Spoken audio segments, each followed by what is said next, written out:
kader atau capres yang dipersiapkan oleh PDI Perjuangan adalah kadernya sendiri, artinya orang dari dalam, ya. Kalau dilihat di situ Mbak Puan juga kader nih dari dalam. Jadi kalau saya kerja aja terus ke lapangan, kemudian nggak mikir kok bukan saya, kok saya, atau kok kenapa nggak saya gitu. Oh, nggak ada ya Mbak ya? Mikir-mikir gitulah, kerja aja. Di antara para haters dan bullying itu yang paling menyakitkan hati Mbak Puan tuh ketika mereka ngomongin apa? Ketika mereka mengatakan sesuatu yang sebenarnya mereka nggak tahu apa itu. Oh iya. Yang bisa saya lakukan adalah bagaimana saya menunjukkan kinerja saya. Ya. Sebaik-baiknya, semampunya yang bisa saya laksanakan. Kalau kemudian ada yang bandingin bahwa ya tapi kan Puan nggak mungkin jadi Bung Karno, ya nggak mungkin. Dan Puan juga nggak mungkin jadi Ibu Megawati, ya nggak mungkin. Puan ya Puan, gitu kan. Iya.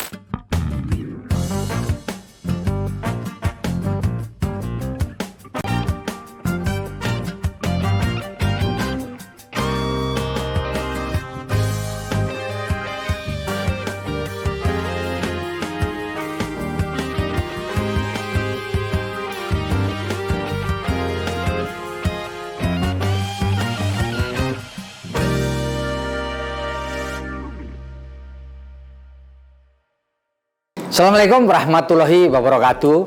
Salam damai sejahtera buat kita semua. Om Swastiastu, Namo Buddhaya, dan salam kebajikan. Bertemu lagi dengan saya, Feby Mahendra Putra, Direktur Pemberitaan Tribun Network. Seperti kita ketahui, pada tanggal 10 Januari 2023, PDI Perjuangan merayakan ulang tahun emas, yaitu ulang tahun ke-50 yang digelar di JI Expo di Kemayoran, Jakarta.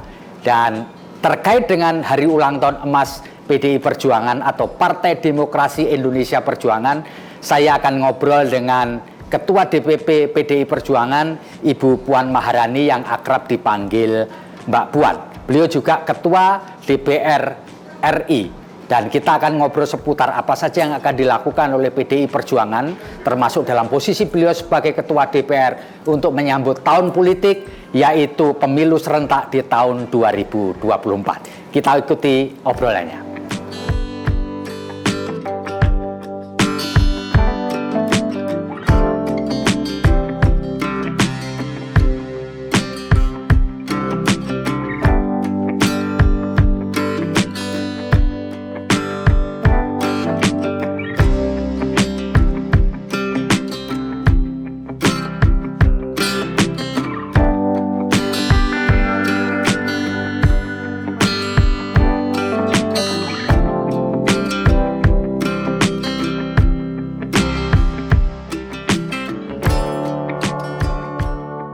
Baik, kita sekarang sudah bersama dengan Ketua DPR Republik Indonesia, Ibu Puan Maharani.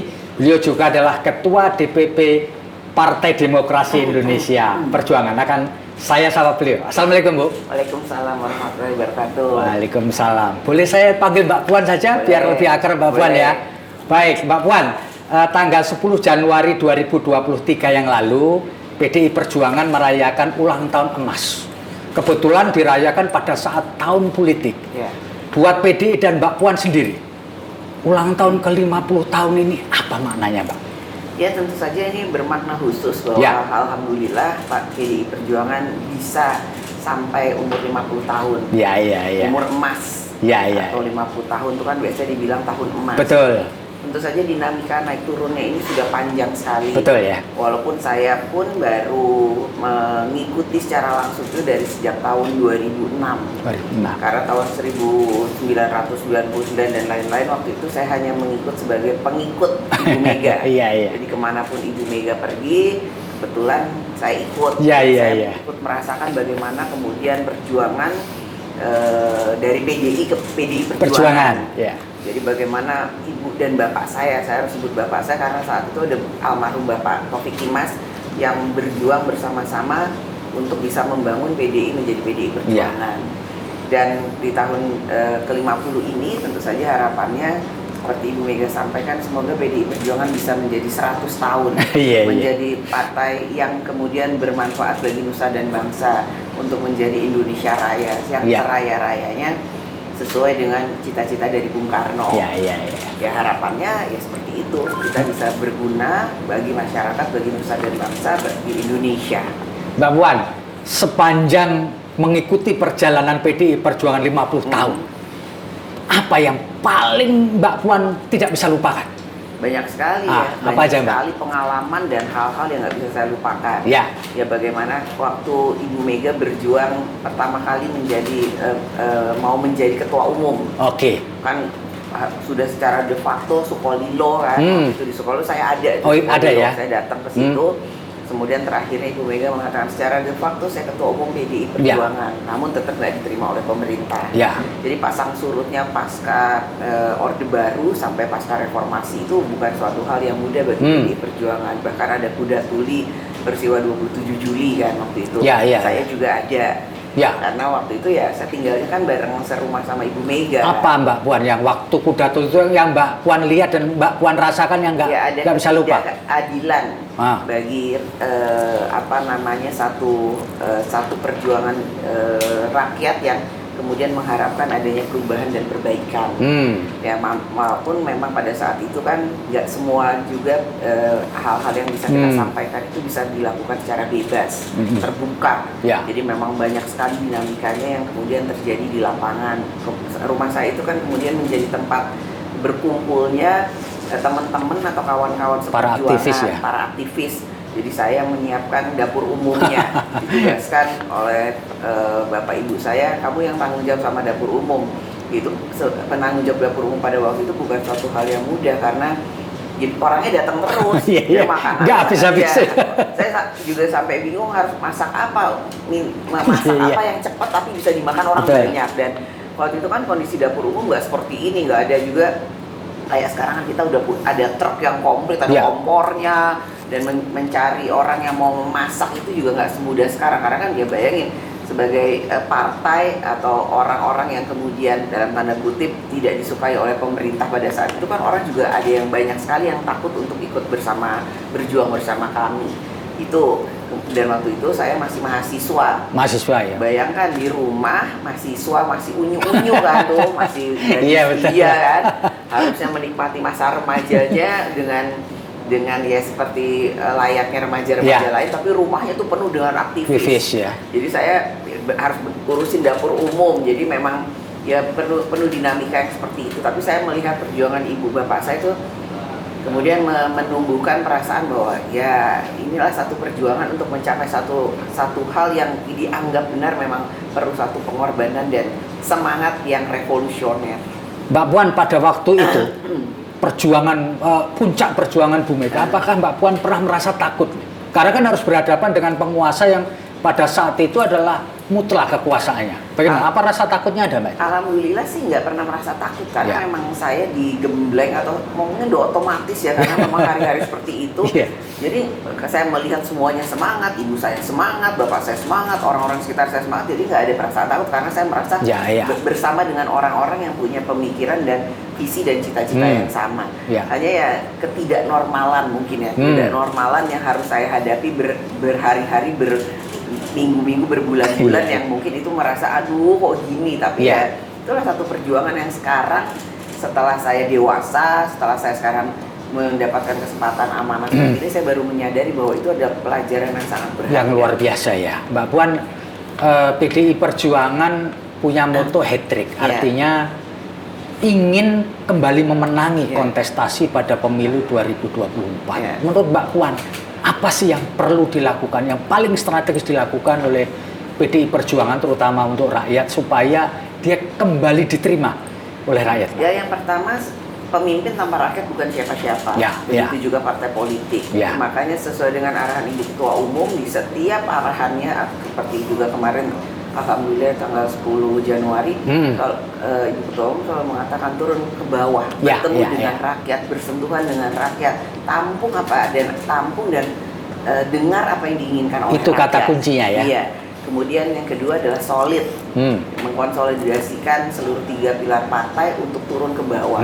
Dan ikut apa yang menjadi arahan dari ketua umum. Karena soliditas itu saya sudah merasakan sangat penting untuk bisa menjalankan semua program kerakyatan itu secara bergotong royong. Nggak mungkin kita bisa kerja sendiri-sendiri. Kita harus gotong royong. Jadi soliditas, gotong royong, turun ke bawah, dan tentu saja mengikuti instruksi satu rampak barisan sesuai dengan arahan ketua umum atau partai. Mbak Puan, sepanjang turun ke bawah sesuai perintah Ibu Ketua, apa yang Mbak Puan temui? Turun ke bawah ketemu rakyat yang paling rendah sekali. Apa aja Mbak? Bisa cerita nggak di antara yang pengalaman Mbak Puan turun? Kemudian saya sempat tercengang, surprise, dan setelah itu saya tertawa terbahak-bahak begitu seorang ibu kemarin di Medan waktu saya datang ke sana, tiba-tiba saya kan mengatakan siapa yang mau bicara dengan saya untuk menyampaikan aspirasinya. Tiba-tiba ada nenek-nenek datang ke depan dan mengatakan dengan bahasa logat Medannya atau karena orang Batak kan, Puan, ternyata kau ini perempuan punya otak. Saya pikir dia mau menyampaikan apa ya? Saya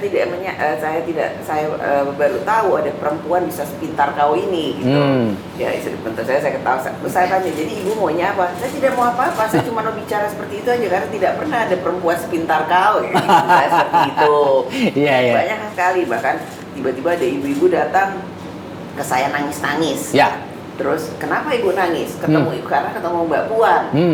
Kemudian mencurahkan aspirasinya lah, banyak yang mencurahkan, saya minta ini, saya minta tolong dibantu, rumah saya rusak, atau kemudian tolong supaya harga pupuk itu jangan mahal.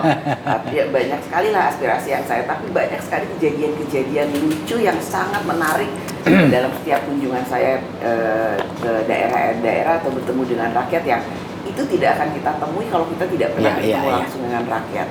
Mbak Puan, setelah menjaring, dapat masukan, simpati dan apapun dari rakyat di bawah, biasanya Mbak Puan lakukan apa setelah menangkap aspirasi? Yang pertama, apa yang mereka sampaikan saya harus tindak lanjuti. Tentu saja dengan mengakomodir teman-teman yang ada di DPR, juga teman-teman yang ada di partai dan kepala daerah yang ada. Kan nggak mungkin kemudian semuanya saya lakukan sendiri. Justru itu gotong royong itu yang akan jadi sangat penting. Tentu saja saya akan panggil kepala daerah PDI Perjuangan jika ada di wilayah tersebut, juga anggota legislatifnya. Bagaimana kemudian sinergi juga dengan anggota DPR yang ada di sini. Sesuai dengan komisi-komisinya kan kita mempunyai hak untuk bisa memberikan program-program kepada rakyat. Itu kalau misalnya saya minta rumah saya diperbaiki karena rumah tidak layak huni. Kita kan pemerintah punya program untuk memperbaiki rumah tidak layak huni. Itu ada di Komisi 5 gitu kan. Jadi saya minta teman-teman di Komisi 5 untuk menindaklanjuti itu, tentu saja sesuai dengan prosedur yang ada. Dan nanti setelah rumahnya bagus atau sudah layak huni, saya datang lagi berapa bulan kemudian. Ngecek ya, ternyata rumahnya sudah layak huni, dan ya itu begitu ketemu saya langsung meluk, sampai nangis-nangis. Makasih, saya nggak menyangka saya bisa punya rumah seperti ini. Itu, hati saya lega sekali. Artinya apa yang saya lakukan, apa yang saya coba usahakan untuk mereka itu bisa berhasil, walaupun ya saya juga harus mengakui bahwa tidak semua yang mereka inginkan itu bisa saya penuhi. Inilah yang kemudian menjadi PR bahwa PDI Perjuangan ya insya Allah harus menang 3 kali untuk bisa memperbaiki dan menyelesaikan apa yang menjadi keinginan rakyat. Mbak Puan melakukan satu jenjang karier mulai dari bawah. Mulai dari kader, ketua fraksi, ketua komisi, menteri, di antara seluruh jenjang yang pernah Mbak Puan lalui, mana yang paling memuaskan Mbak Puan sendiri? Yang paling berkesan, saya enjoy betul ini ketika semuanya enjoy, cuma saya juga heran kenapa setiap jenjang yang saya lalui itu semuanya susah. Susah ya? Kayaknya memang saya harus menerobos semua jenjang atau pintu dan tembok-tembok itu untuk kemudian kalau saya lihat kemudian nantinya ke belakang, kok si A si B sih lebih enak ya dari saya, sepertinya tidak perlu menghadapi cobaan atau rintangan dan tantangan seperti yang saya lalui.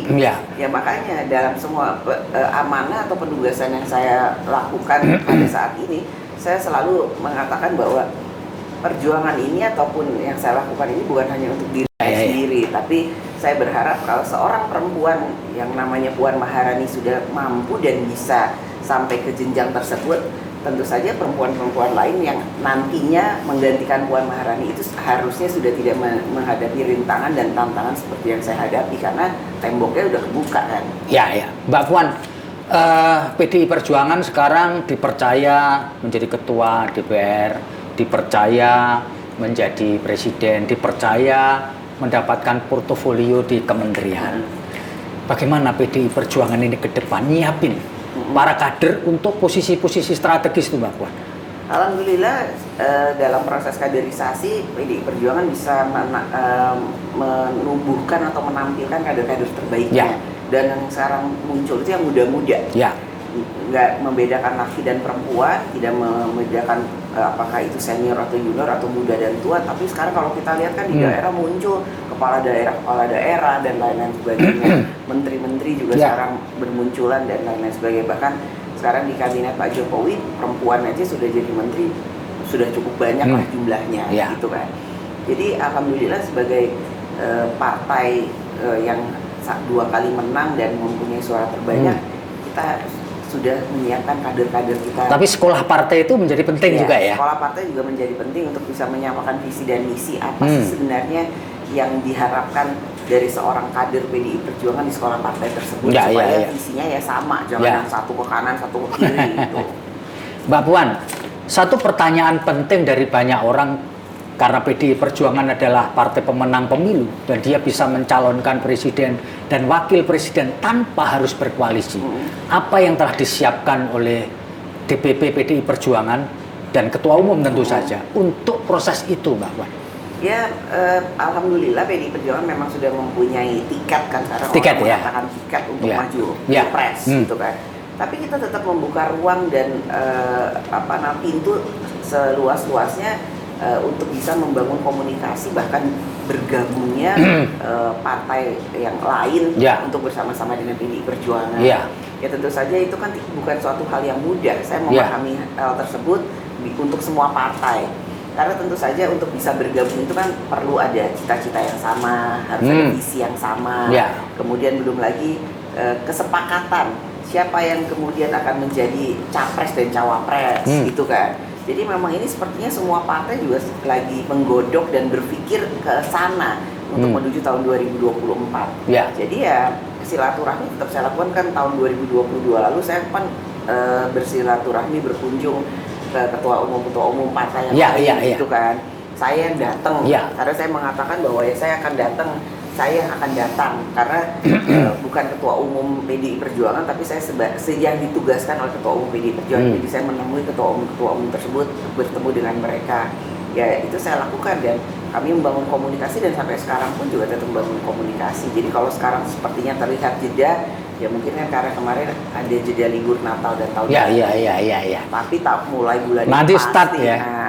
Mbak Puan, Ibu Ketua Umum Ibu Megawati memberi sinyal bahwa kader atau capres yang dipersiapkan oleh PDI Perjuangan adalah kadernya sendiri, artinya orang dari dalam.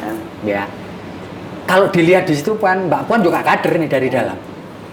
Pernah bayangin nggak Pak nanti ditunjuk oleh Ibu Ketua Umum untuk maju ke kontestasi calon presiden? Mbak Puan sebagai kader loh ya? Ya nggak ngebayangin. Kalau di saya kan sudah paham sekali bagaimana jiwa dan roh PDI Perjuangan, bagaimana kemudian satu keputusan yang merupakan satu keputusan prerogatif dari Ketua Umum yang nanti akan menunjuk salah satu kadernya untuk bisa mewakili PDI Perjuangan maju dalam kontestasi pilpres. Jadi kalau saya kerja aja terus ke lapangan, kemudian nggak mikir kok bukan saya, kok saya, atau kok kenapa nggak saya gitu. Nggak ada ya Pak ya? Mikir-mikir gitulah, kerja aja. Ketua DPR, sebagai ketua DPP, ya kerja aja. Dan saya meyakini apa yang kemudian menjadi pertimbangan dari ketua umum itu adalah nanti merupakan satu pertimbangan yang terbaik yang sudah dipersiapkan secara matang. Dan tentu saja kami, bukan cuma saya, kita semua yang merasa PDI Perjuangan akan mengikuti instruksi atau perintah dari ketua umum. Jadi manakala nanti diberi kepercayaan oleh ketua umum, jawabannya pasti siap dong ya, sebagai kader ya. Sebagai kader, apapun penugasan tersebut saya siap. Seperti waktu saya diminta untuk menjadi vote getter caleg, saya masih masuk ke dapil. Tapi kemudian berapa bulan setelah itu kan dilantik dulu kan jadi anggota DPR.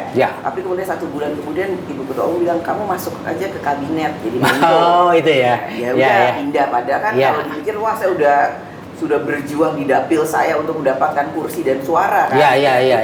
Jadi yang dapat calon yang di bawah saya menggantikan saya karena saya ditugaskan untuk di kabinet. Itu pun saya kalau kemudian pada waktu itu saya berpikir, ya kalau cuma mau ditugasin ke kabinet ya nggak usah masuk ke dapil, nggak usah kampanye gitu kan. Nggak usah susah-susah ya. Tapi kan ya enggak, kamu jadi vote getter, masuk Jawa Tengah, balik lagi ke dapil. Oh ya sudah, setelah Pak Jokowi dilantik, kamu yang mewakili PDI Perjuangan jadi Menko. Ya udah, saya pindah. Perintah ya Mbak ya.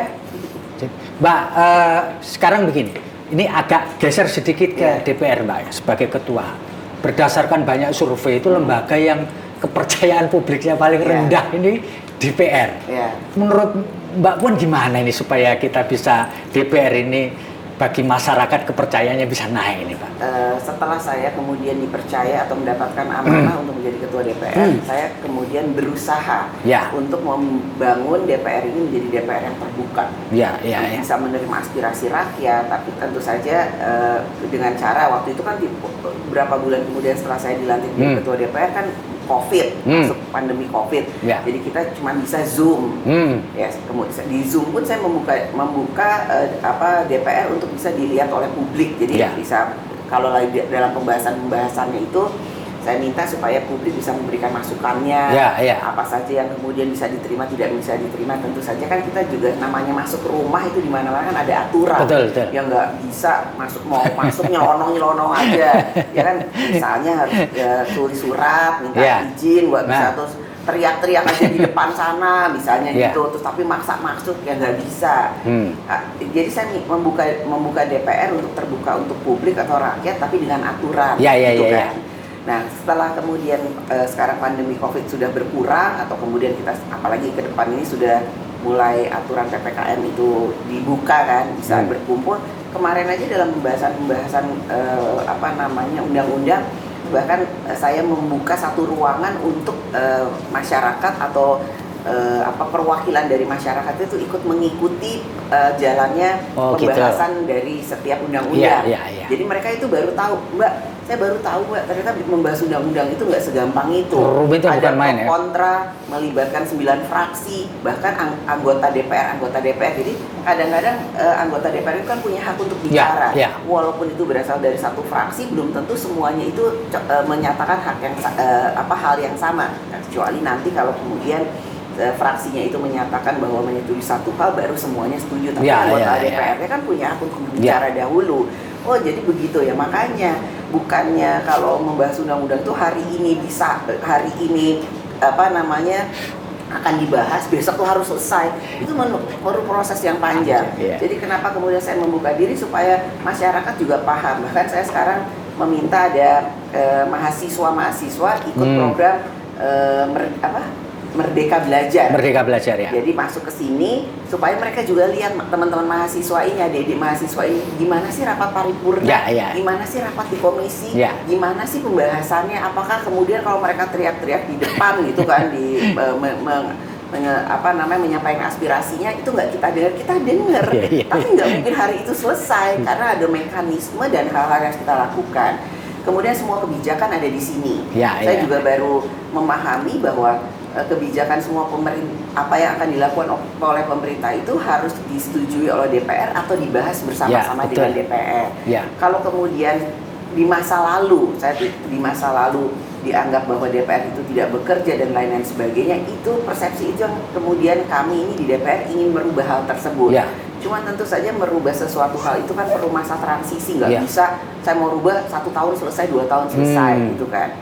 Ya jadi kalau kemudian karena kebijakannya memang selalu ada di sini dan mungkin kadang-kala kebijakan-kebijakan tersebut itu tidak sesuai dengan harapan rakyat. Jadi dianggap DPR itu tidak bekerja, DPR itu tidak melakukan apa-apa. Mungkin karena itulah kemudian dinyatakan bahwa DPR merupakan salah satu lembaga yang dianggap tidak kredibel. Makanya itu persepsi seperti itu yang sekarang kami nih di DPR berusaha dengan teman-teman yang lain itu untuk membuka secara luas apa sih sebenarnya DPR itu? Mbak Puan, sebagus-bagusnya pemimpin, termasuk memimpin lembaga yang luar biasa ini DPR RI, pasti punya haters. Dan haters itu biasanya muncul di sosial media. Sebagai pemimpin, ketua DPR, apa Mbak Puan sering mengikuti haters itu yang kemudian melakukan bullying kepada Mbak Puan di sosial media, Mbak? Ya kadang-kadang saya suka baca juga atau kemudian ada yang menyampaikan katanya Mbak ini gini Mbak gini. Ya pemimpin itu nggak mungkin semuanya senang. Pemimpin itu dalam menjalankan tugas-tugas dan kerjanya pasti ada pro dan kontra. Buat saya selama saya merasa saya melakukan hal yang sudah terbaik yang bisa saya lakukan, ya saya tetap aja jalan terus.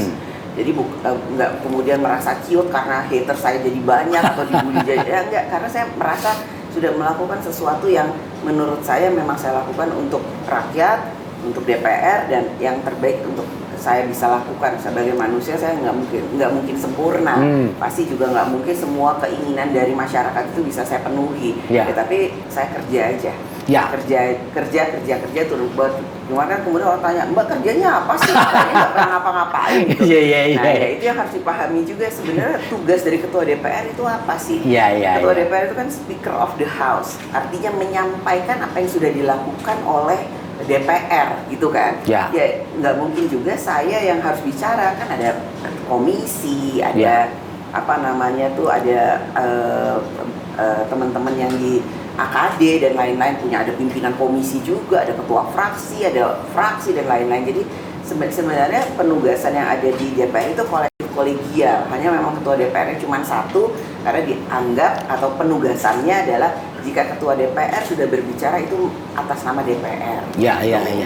Mbak Puan, di antara para haters dan bullying itu yang paling menyakitkan hati Mbak Puan itu ketika mereka ngomongin apa? Ketika mereka mengatakan sesuatu yang sebenarnya mereka nggak tahu apa itu. Jadi sebenarnya karena ketidaktahuan gitu ya. Karena ketidaktahuan, ketidakpahaman, tapi ya begitu mudahnya, begitu gampangnya kemudian menyampaikan satu komentar yang sebenarnya nggak tahu gitu. Apa isi dari hal yang mereka bicarakan tersebut. Jadi ya mungkin pada kesempatan ini saya juga berharap atau menghimbau jika ada satu hal yang memang dirasakan tidak sesuai, ya sampaikan saja apa yang menjadi aspirasinya tanpa perlu kita saling mencaci maki atau kemudian membuat seseorang itu merasa direndahkan atau diintimidasi. Ya, itu. Mbak Puan kan punya sosial media ya, mensosialisakan kegiatan Mbak Puan. Apa mungkin ya konstituen itu menyampaikan pesan dan harapan lewat sosial medianya Mbak Puan? Orangnya berpikir jangan-jangan Mbak Puan nggak pernah baca pesan kita. Ada juga yang kemudian menyampaikan, dan ya walaupun kemudian saya nggak baca, kan ada tim yang baca. Ya ada juga yang kemudian melihat bahwa ini perlu di follow up atau di follow up. Ya itu karena ya kalau kemudian saya cuma baca sosial media terus kapan kerjanya? Mbak Puan, ini satu pertanyaan pamungkas ini Mbak Puan. Mbak Puan selalu disebut sebagai sosok yang berada di bawah bayang-bayang ibu dan kakek. Karena memang kita nggak bisa pungkiri bahwa nama Soekarno tentu melekat terus, karena itu adalah nama keluarga. Bagaimana pendapat Mbak Puan dan bagaimana bisa menjelaskan ini bahwa Mbak Puan sosok yang tidak melulu menjadi di bawah bayang-bayang Ibu Mega dan Insinyur Soekarno? Yang pertama, saya kan nggak bisa milih saya lahir dari siapa, dari ibu yang mana. Karena saya memang lahir dari seorang ibu yang bernama Ibu Megawati Soekarno Putri, yang mana ibu saya adalah putri dari Bung Karno atau Insinyur Soekarno. Itu pertama. Jadi itu merupakan suatu hal yang saya sangat syukuri, karena memang saya lahir di satu keluarga yang kalau di Indonesia itu kan dianggap ya kakeknya kok presiden, ibunya presiden gitu. Walaupun bukan saya kan yang minta dilahirkan di seorang ibu yang namanya Megawati Soekarno Putri gitu. Nah, dan itu tentu saja bagaimana keluar, saya rasa seumur hidup saya nggak mungkin saya keluar dari situ karena ini kakek dan ibu saya gitu kan. Yang bisa saya lakukan adalah bagaimana saya menunjukkan kinerja saya sebaik-baiknya, semampunya yang bisa saya laksanakan. Kalau kemudian ada yang mandingin bahwa ya tapi kan Puan nggak mungkin jadi Bung Karno, ya nggak mungkin. Dan Puan juga nggak mungkin jadi Ibu Megawati, ya nggak mungkin. Puan ya Puan gitu kan. Bahwa kemudian orang selalu melihat bayang-bayang itu ada di belakang saya atau di depan saya, ya nggak bisa. Tetap aja ibu saya, Ibu Megawati Soekarno Putri, dan kakek saya Bung Karno, Insinyur Soekarno. Jadi ya itu justru itu nama besar tersebut yang sebenarnya saya sangat bangga bahwa saya menjadi bagian dari keluarga ini. Iya, baik Tribuners. Itulah ngobrol kita dengan Ketua DPR Republik Indonesia, Ibu Puan Maharani atau akrab dipanggil Mbak Puan. Beliau juga sekali lagi saya sebutkan sebagai Ketua DPP Partai Demokrasi Indonesia Perjuangan. Saya terima kasih Mbak Puan telah menempatkan waktu untuk ngobrol dengan kami. Dan kita nanti akan bertemu lagi dengan wawancara dengan tokoh yang lainnya. Saya Febi Mahendra Putra, Direktur Pemberitaan Tribun Network. Pamit undur diri. Assalamualaikum warahmatullahi wabarakatuh. Salam damai sejahtera buat kita semua. Salam, Om Santi Santi Om, Namo Buddhaya dan salam kebajikan serta jangan lupa tetap bahagia.